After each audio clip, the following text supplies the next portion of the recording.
Listening is another skill that can be utilized during conversation to improve communication. Listening and hearing are two vastly different skills. Hearing simply implies that words are heard.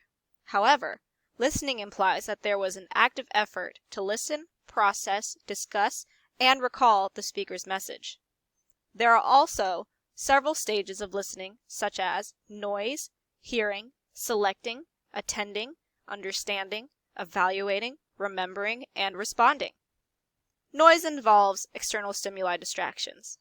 Hearing involves the registering of sound. Selecting involves picking a stimuli. Attending involves focusing attention. Understanding involves the assignment of meaning to the message. Evaluating involves analyzing and judging the data from the message. Remembering involves being able to recall information.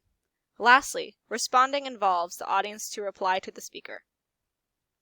Listening allows for more meaningful conversations and efficient interpersonal communication. Since we understand two major communication skills, let us explore how these skills can be implemented within conversations.